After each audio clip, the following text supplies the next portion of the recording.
ইতিহাসের পাতায় এমন কিছু নাম খোদাই করা থাকে যা শুধু একটি স্থান বা সময়ের বর্ণনা দেয় না, বরং হয়ে ওঠে এক জীবন্ত ক্ষত, এক বুকফাটা আর্তনাদ। কারবালা তেমনই একটি নাম।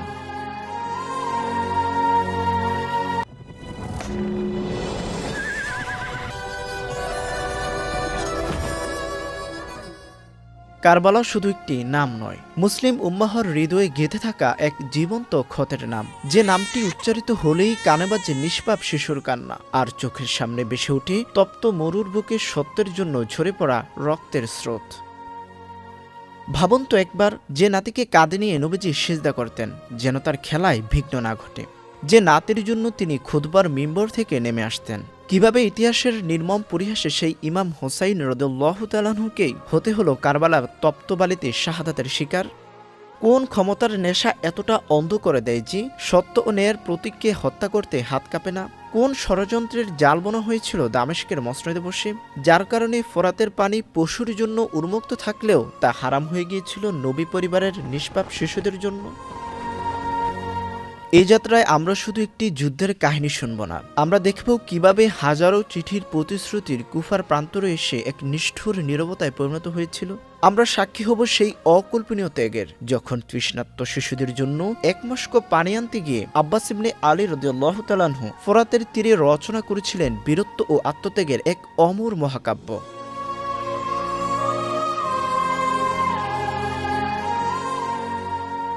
আসুন আজ কেবল উচ্চশিক্ষিত না হয়ে ইতিহাসের পাতা থেকে খুঁজে বের করি কারবালার সেই মর্মস্পর্শী সত্য, যা কিয়ামত পর্যন্ত প্রত্যেক মজলুমকে জালেমের বিরুদ্ধে রুখে দাঁড়াতে প্রেরণা জুগিয়ে যাবে। সময়টা ছিল হিজরির ৪র্থ সাল।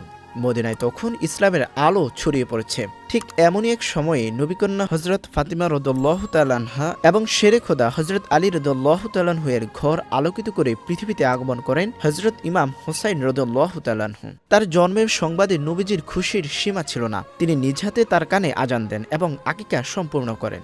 ইমাম হাসান এবং হোসাইন এই দুই দৌহিত্র ছিলেন নবীজির প্রাণের চেয়েও প্রিয়। তিনি প্রায়শই তাদের দেখতে যেতেন, তাদের সাথে শিশুর মতো খেলায় মেতে উঠতেন, বুকে জড়িয়ে ধরে আদর করতেন। এমনকি নামাজের সিজদায় গেলে যখন তার পিঠে চড়ে বসতেন, নবীজি তখন সিজদা দীর্ঘ করতেন, যাতে তাদের খেলায় ভেঘাত না ঘটে। নামাজ শেষে পরম মমতায় তাদের কোলে তুলে নিতেন। নবীজি বলতেন, যারা হাসান ও হোসেনকে ভালোবাসে তারা আমাকেই ভালোবাসে, আর যারা তাদের প্রতি বিদ্বেষ রাখে তারা আমার প্রতি বিদ্বেষ রাখে। তিনি আরো বলেন, হোসাইন আমার থেকে আর আমি হোসাইন থেকে। যে হোসাইনকে ভালোবাসবে স্বয়ং আল্লাহ সুবহানাহু ওয়া তাআলা তাকে ভালোবাসবেন। একবার মসজিদে জুমার খুতবা দেওয়ার সময় শিশু হোসাইন মসজিদে প্রবেশ করলে নবীজি তাকে দেখে মিম্বর থেকে নেমে আসেন। তিনি তাকে কোলে তুলে নেন, বুকের সাথে জড়িয়ে ধরেন এবং আল্লাহর দরবারে দোয়া করেন, হে আল্লাহ, আমি তাদের দুজনকেই ভালোবাসি, আপনিও তাদের ভালোবাসুন। কিন্তু এই ভালোবাসার মানুষের ভাগ্যে লেখা ছিল নির্মম পরিণতি।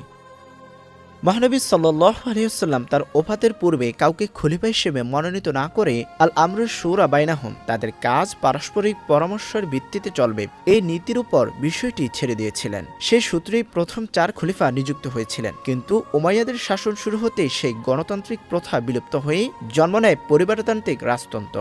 60 হিজরিতে বসরার শাসক মুগিরার প্ররোচনায় মুয়াবিয়া তার পুত্র ইয়াজিদকে পরবর্তী খলিফা হিসেবে মনোনীত করেন। এই মনোনয়ন ছিল ইসলামের মূলনীতির সম্পূর্ণ পরিপন্থী, কারণ ইয়াজিদ ছিল একজন মধ্যপায়ী, নিষ্ঠুর ও ধর্ম বিষয়ে উদাসীন এক ব্যক্তি। তাই মুয়াবিয়ার মৃত্যুর পর ইমাম হোসাইন রাদিয়াল্লাহু তাআলা আনহু এমন এক ব্যক্তিকে খলিফা হিসেবে মেনে নিতে অস্বীকৃতি জানান, আর এই অস্বীকৃতি তার এবং তার পরিবারের উপর বয়ানে অবর্ণনীয় অত্যাচার।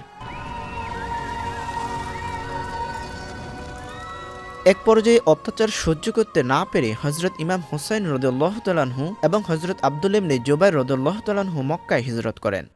এদিকে কুফারের জনগণ ইয়াজিদের অত্যাচারে অতিষ্ঠ হয়ে উঠেছিল। তারা ইমাম হোসাইন রাদিয়াল্লাহু তাআলা আনহুকে খলিফা হিসেবে চেয়ে শত শত চিঠি পাঠাতে শুরু করে। তারা কসম করে লেখে, আমাদের কোনো ইমাম নেই, আপনি আসুন, আপনার হাতে বায়াত গ্রহণ করে আমরা জালেমের বিরুদ্ধে রুখে দাঁড়াবো। এই আহ্বানে সাড়া দিয়ে তিনি পরিস্থিতির সত্যতা যাচাই করতে তার চাচাতো ভাই মুসলিম বিন আকিলকে কুফায় পাঠান। মুসলিম বিন আকিল কুফায় পৌঁছে দেখলেন জনগণের বিপুল সমর্থন। তিনি ইমামকে চিঠি লিখলেন, কুফার মাটি প্রস্তুত, আপনি চলে আসুন। কিন্তু এই খবর ইয়াজিদের কানে পৌঁছাতে সে বসরার শাসক ওবায়দুল্লাহ বিন জিয়াদকে কুফার দায়িত্ব দিয়ে বিদ্রোহ দমনের নির্দেশ দেয়। জিয়াদ কুফায় পৌঁছেই মুসলিম বিন আকিলকে 4000 সৈন্যসহ তার প্রাসাদ অবরোধ করতে দেখে। সে প্রাসাদের ওপর থেকে ঘোষণা দেয়, যারা এই বিদ্রোহ থেকে সরে না আসবে তাদের ইয়াজিদের বিশাল বাহিনী দিয়ে নির্মমভাবে হত্যা করা হবে। এই হুমকিতেই কুফাবাসীর প্রতিশ্রুতির ভিত নড়ে যায়। ধীরে ধীরে সবাই মুসলিম বিন আকিলকে ছেড়ে চলে যায়। দিন শেষে তিনি একা হয়ে পড়েন। তিনি নিজের নির্মম ভাগ্যকে মেনে নেন এবং গ্রেপ্তারের পর ওবায়দুল্লাহ বিন জিহাদ তাকে হত্যার নির্দেশ দিলে তিনি মৃত্যু কার্যকর করার পূর্বে ইমাম হুসাইনকে চিঠির মাধ্যমে জানান, হোসাইন ফিরে যাও, পরিবার পরিজন নিয়ে ফিরে যাও, কুফাবাসীর ধোঁকায় পড়ো না। তারা তোমার সাথেও মিথ্যা বলেছে যেমনটা আমার সাথে বলেছে। কিন্তু এই চিঠি পৌঁছানোর আগেই প্রথম চিঠির উপর ভরসা করে ইমাম হুসাইন রাদিয়াল্লাহু তাআলা আনহু জিলহজ মাসের ৮ তারিখে মক্কা থেকে কুফায় রওনা দেন। ইবনে আব্বাস রাদিয়াল্লাহু তাআলা আনহু বলেছিলেন, মানুষের তিরস্কারের ভয় না থাকলে আমি আপনার গলায় ধরে আপনাকে এই যাত্রা থেকে বিরত রাখতাম। আব্দুল ইবনে জুবাইর রাদিয়াল্লাহু তাআলা আনহু বলেছিলেন, হোসাইন কোথায় যাচ্ছ? তাদের কাছে যারা তোমার পিতাকে হত্যা করেছে আর তোমার ভাইকে আঘাত করেছে। কুফা থেকে মাত্র 2 মঞ্জিল দূরে কারবালা নামক স্থানে ইয়াজিদের বাহিনী তার পথ রোধ করে। সেনাপতি ছিল হুর ইবনে ইয়াজিদ। ইমাম হুসাইন কুফাবাসীর চিঠিগুলো দেখালেও তারা তা অস্বীকার করে। ইমাম 3টি প্রস্তাব দেন, কিন্তু ওবায়দুল্লাহ বিন জিয়াদের নির্দেশ ছাড়া তারা কিছুই মানতে রাজি হলো না। এভাবে মহরমের 2 তারিখ হুর এর বাহিনী ইমাম হুসাইন রাদিয়াল্লাহু তাআলা আনহু কারবালার প্রান্তরে তাঁবু ফেলতে বাধ্য করে। সেখানে পৌঁছে তিনি জায়গাটির নাম জিজ্ঞেস করে। উত্তরে আসে কারবালা। নামটি শুনেই তিনি বলে উঠলেন, আল্লাহুম্মা ইন্নাকা আউযু বিকা মিনাল কাবরি ওয়াল বালা। হে আল্লাহ, আমি আপনার কাছে দুঃখ ও বালা মুসিবত থেকে আশ্রয় চাই। ইমাম হুসাইন রাদিয়াল্লাহু তাআলা আনহু তার সঙ্গীদের বললেন, এখানেই আমাদের দুঃখ ও বালা মুসিবতের স্থান, নেমে পড়ো। এখানেই আমাদের অবতরণ, আমাদের রক্ত ঝরার এবং আমাদের কবরস্থান নির্ধারিত। যুদ্ধের আগেই তিনি তার বোনদের ডেকে বললেন, হে উম্মে কুলসুম, হে জয়নাব, সাবধান। আমি যখন নিহত হব তখন নিজেদের কাপড় ছিটবে না, চেহারায় আঘাত করবে না, আর এমন কোনো কথা বলবে না যা আল্লাহর অপছন্দনীয়। ওবায়দুল্লাহ বিন জিয়াদ ওমর বিন সাদকে সেনাপতি করে 4000 সৈন্য পাঠায়। এই বাহিনী ফোরাত নদীর তীরে ইমামের তাঁবু ঘিরে ফেলে এবং পানির সরবরাহ সম্পূর্ণরূপে বন্ধ করে দেয়। 6 মহরমের মধ্যে ইয়াজিদের সৈন্য সংখ্যা বেড়ে দাঁড়ায় প্রায় 20,000-এ। আর বিপরীতে ইমামের শিবিরে নারী শিশুসহ সর্বসাকুল্যে শখানেক মানুষ। আশুরার দিন ভোরে যুদ্ধ শুরু হলো। ইমাম হুসাইন রাদিয়াল্লাহু তাআলা আনহু শেষবারের মতো তাদের আহ্বান জানালেন। তিনি বললেন, হে জনগোষ্ঠী, তোমাদের জন্য ধ্বংস। তোমরা বিপদের সময় সাহায্যের জন্য চিৎকার করে আমাকে ডেকেছ, আর আমি ছুটে এসেছি। অথচ আজ আমাকে হত্যার জন্য সেই তরবারই হাতে তুলেছ। আফসোস তোমাদের জন্য। ওমর বিন সাদ প্রথম তীর নিক্ষেপ করে যুদ্ধের সূচনা করল। ইমামের সঙ্গীরা একে একে বীরের মতো যুদ্ধ করে শাহাদাত বরণ করতে লাগলেন। ঠিক তখনই ঘটল এক অভাবনীয় ঘটনা। ইয়াজিদের সেনাপতি হুর ইবনে ইয়াজিদ, যার হাতে ইমাম হুসাইন রাদিয়াল্লাহু তাআলা আনহু কারবালায় অবরুদ্ধ হয়েছিলেন, তার বিবেক জেগে উঠল। সে ওমর বিন সাদকে জিজ্ঞেস করল, তুমি কি সত্যিই হুসাইনের সাথে যুদ্ধ করবে? ওমর জবাব দিল, হ্যাঁ, এমন যুদ্ধ যাতে মাথাগুলো শরীর থেকে বিচ্ছিন্ন হয়ে যায়। এই নিষ্ঠুর জবাব শুনে হুর কাঁপতে শুরু করলো। একজন সঙ্গী জিজ্ঞেস করলে সে বলল, খোদার কসম, আমি নিজেকে বেহেশত আর দোজখের মাঝখানে দেখছি, কিন্তু আমি বেহেশত ছাড়া অন্য কিছু বেছে নেব না, যদিও আমাকে টুকরো টুকরো করে জ্বালিয়ে দেওয়া হয়। এই বলে তিনি ইমামের শিবিরে যোগ দিলেন এবং বললেন, হে আল্লাহ, আমি তোমার দিকে প্রত্যাবর্তন করছি, আমার তওবা কবুল করুন। তিনি প্রথম ইমামের পক্ষে যুদ্ধ করে শহীদ হওয়ার গৌরব অর্জন করেন। এবার একে একে ইমাম পরিবারের সদস্যরা এগিয়ে এলেন। পুত্র আলী আকবর বীরের মতো যুদ্ধ করে তীব্র পিপাসায় কাতর হয়ে বাবার কাছে এক ফোঁটা পানির জন্য আকুতি জানালেন। ইমাম তাকে যুদ্ধ চালিয়ে যেতে বললে তিনি ফিরে যান এবং ঘাতকের তীরে শহীদ হন। অতঃপর জোহরের নামাজের সময় হয়, যুদ্ধবিরতির আহ্বান জানানো হয় এবং উভয় পক্ষ যার যার শিবিরে ফিরে যায়। ইমাম হুসাইন রাদিয়াল্লাহু তাআলা আনহুর নেতৃত্বে তার সেনারা যখন সালাতুল খৌফ অর্থাৎ আশঙ্কাকালীন নামাজ আদায় করেছেন, তখন ইয়েজিদের শিবির থেকে ছোড়া হয় যাকে যাকে তীর, আর সেই তীরে বিদ্ধ হয়ে নামাজরত অবস্থায় মৃত্যুর কোলে ঢলে পড়েন অনেক যোদ্ধা। এদিকে পানির অভাবে ইমাম হুসাইনের শিবিরে সৃষ্টি হয় তীব্র হাহাকার। তৃষ্ণায় কাতর হয়ে মারা যেতে থাকে শিশুরা। শিবিরের এই হাহাকার দেখে আব্বাস ইবনে আলী তার ভাই হুসাইনের কাছে অনুমতি প্রার্থনা করে বলেন, আমাকে অনুমতি দিন, আমি এজিদের পাহারাদারদের উপর হামলা করে ফোরাত নদী থেকে পানি নিয়ে আসবো। ইমাম হোসেন জানতেন তার ভাই আর কখনো ফিরে আসবে না। তিনি অশ্রু ভেজা কণ্ঠে তাকে অনুমতি দেন, কেননা এছাড়া আর কোনো উপায় ছিল না। আব্বাস ইবনে আলীর দ্রুতগামী ঘোড়া ছুটে যায় ফোরাতের তীরে।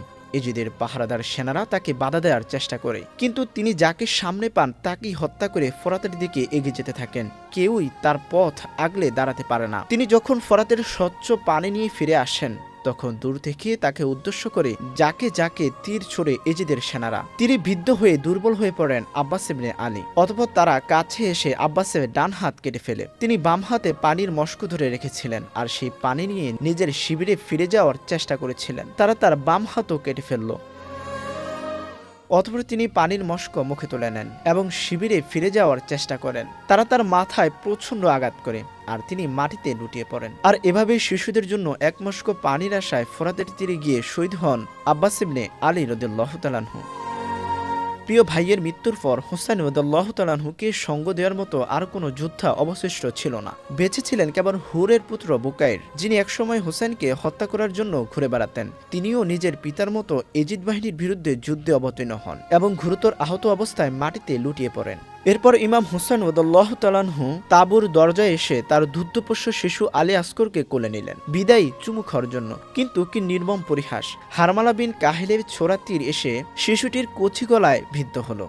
ইমামের কোলেই তার শিশুপুত্র শহীদ হলো। তিনি শিশুটির রক্তে রঞ্জিত হাত আকাশের দিকে ছুড়ে দিয়ে বললেন, এই মুসিবত আমার জন্য সহজ, কারণ আমার আল্লাহ সব দেখছেন। অবশেষে ইমাম হুসাইন রাদিয়াল্লাহু তাআলা আনহু নিজে ময়দানে নামলেন। তার তেজের সামনে শত্রুপক্ষের যোদ্ধারা খড়কুটোর মতো উড়ে যেতে লাগলো। কিন্তু একসময় ৭২টি আঘাতে জর্জরিত এবং তীব্র পিপাসায় কাতর হয়ে তিনি দুর্বল হয়ে পড়েন।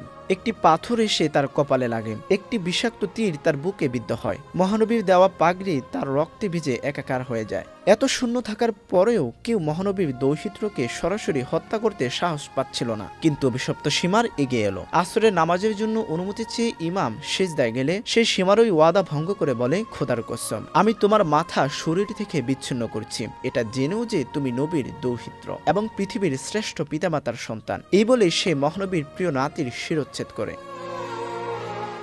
আর এভাবেই সমাপ্তি ঘটে কারবালার ইতিহাসের সেই মর্মান্তিক অধ্যায়ের।